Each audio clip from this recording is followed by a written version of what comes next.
you all for being here this morning. I chose this particular place for this announcement for a couple of reasons. First, this space has a beautiful view of the Tennessee River, which is relevant to today's announcement. It also has the portraits of my predecessors, including Mayor O'Hara, Mayor Brown, and Mayor Haslam, whose leadership and vision has helped bring us to this point. And last but not least, it's warm inside here. So thank you all for being here on short notice. And this month, 20 years ago this month, Mayor Bill Haslam convened a group of South Knoxville community members to envision a bright future for the South Waterfront. Those community volunteers met over many, many months, and their efforts culminated in the South Waterfront Vision Plan. Since that time, the city has worked to realize those dreams. We took an abandoned brownfield and made a beautiful riverfront park, Suttree Landing, which you can see right down there. We built trails and gathering places in our urban wilderness. We invested in streetscapes, sidewalks, and greenways. We supported construction of new affordable housing close to all of these amenities. And then community members could see that the city was making good on this vision plan, and so they followed suit, expanding their businesses, improving their homes, staying engaged with the planning and processes. And today, we are here to announce that the pinnacle of that South Waterfront vision, something that probably seemed like a pipe dream 20 years ago, is actually going to happen. Late yesterday, we found out that the city of Knoxville is going to receive a $24.7 million grant from the federal government to build our pedestrian bridge.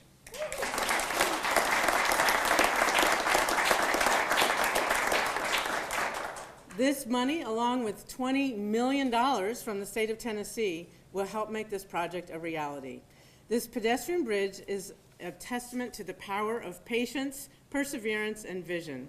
So to all the community members who have participated in this process, many of whom are in this room today, and to my predecessors, Mayor Haslam, Mayor Brown, Mayor O'Hara, and the many staff members who've kept the momentum going, thank you for listening to the people of Knoxville, the people we serve, for incorporating their feedback into a plan that will make it a positive transformation for our city. This bridge itself is going to be beautiful, and we are also committed to creating a holistic and well-designed public space on the waterfront where the bridge lands.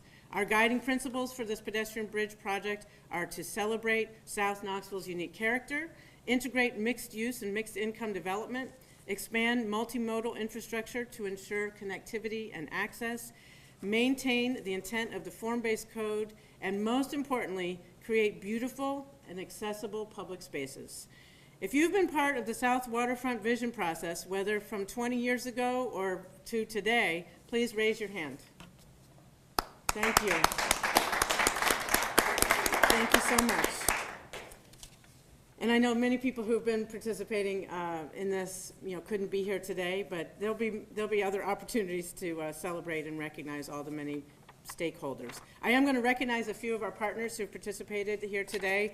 First and foremost, the community of South Knoxville. You have been engaged and involved and volunteering your time for 20-some years. I have to, of course, thank the reason we're here today is the U.S. Department of Transportation. Thank you, people in Washington, for your $24.7 million grant. We applied for it once and twice, and then third time's a charm. We're really very excited to get that support. I also want to thank Governor Lee, Commissioner of Transportation Butch Ely, the Tennessee General Assembly for the $20 million we awarded from the state. Thank you very much to Senator Duncan Massey and our local delegation who supported this project. Thank you. I want to thank our partners at University of Tennessee, Chancellor Plowman and President Boyd. Their efforts and advocacy and partnership wouldn't be possible without their help. I want to give a special shout out to Vice Mayor Tommy Smith, who's been a strong advocate and champion for this, and all of our council members. Raise your hand, council members, if you're here today. Thank you for supporting this. Ben Bentley and KCDC, KCDC is the redevelopment entity for the city. We appreciate your support. Mike Odom and the Chamber. I don't know if Mike's here, but there's another piece of civic furniture coming up. So that's all part of our strategic vision for a strong economy in Knoxville. Carol Evans and Legacy Parks, thank you. This pedestrian bridge is going to go hand in hand with the connectivity of the rails to trails and so many other projects that Legacy Parks has been integral to. So I do want to ask everyone to keep in mind that today is just a preliminary announcement of this grant. We wanted to share this good news as soon as possible. We will have future celebrations when we have more details about how this project will unfold and be able to invite state and federal partners when that is planned. I also want to thank our city staff who have worked so tirelessly on this application 3 times, multiple times, specifically Karen McKeon and our engineering team. Engineering department, anyone here from engineering? You're too busy working on other projects. Well, they're doing a great job and they're very busy getting a lot of stuff done. Our Chief of Urban Design and Development, Rebecca Jane Justice, and Government Affairs, Fiona McAnally. Thank you, RJ. Thank you, Fiona. This has been a heavy lift, but they say if you want to go fast, go alone. But if you want to go far, go together. So one of the key partners that has made this bridge possible is the University of Tennessee. So I'd like to invite Chancellor Plowman to come up and say a few words. Thank you.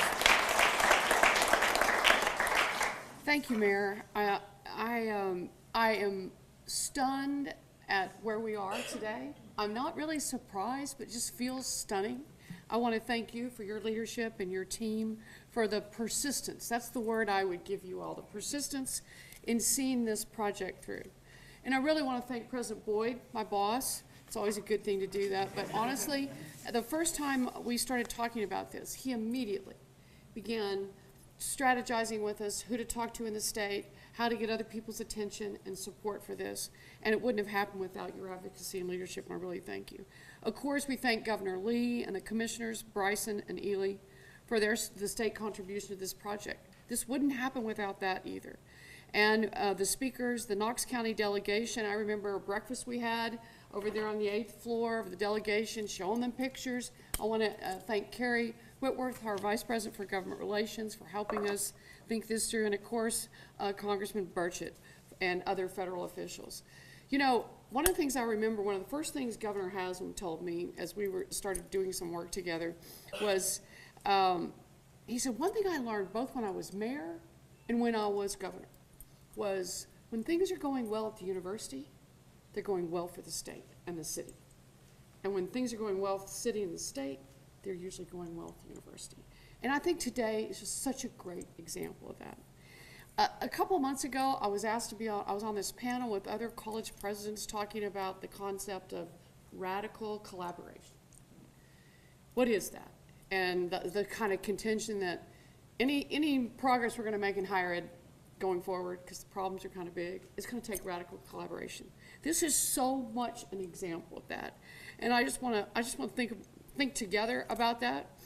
This took buy-in and partnership from the campus, from the UT system, the city, the county, the state, the federal government. That is radical, to get all those groups working together in one way or another on a real true enhancement to the city and to the university. It's been a decades-long effort. I know that. I came in on a short tail end of this. But to be able to connect the campus and downtown, the other side of the river, the campus, downtown, that was a dream that now is going to become a reality. And I'm grateful for your predecessors and mine who worked on that as well. When I think about radical collaboration, a couple things come to mind. It definitely requires trust and transparency, including with our neighbors, the community. There have been steps in this process where we made commitments on a handshake, kind of big commitments. And you know, it often starts with small things, but we've been meeting regularly. The mayor, her staff, my team, we meet more than you would imagine. And in between those meetings, our team members are meeting. All sorts of things that we've been working on. I think back to COVID. We took a walk through, I asked you to come walk with us through Fort Sanders, where all the students are living. Let's take a look at this and see what we're going to have to do together to make sure we get through it safely. There's a beginning of trust and things like that. And so it's just been really, really meaningful for all of us. I think that radical collaboration really requires an understanding from each of the partners on, you know, what our needs are. Sometimes our needs do not necessarily always overlap, but we can achieve so much more together. And it does sound kind of cheesy to say that, but it really is the truth. True. And so really the sum of what we do together is so much bigger, better, and more impactful than what we could do just one by one. So this is a transformative project. It's going to transform our campus, the city, the whole community. I couldn't be more thrilled for us to be part of it. And we look forward to all the small and big radical collaborations we're going to do together in the future. So thank you very much. Yeah.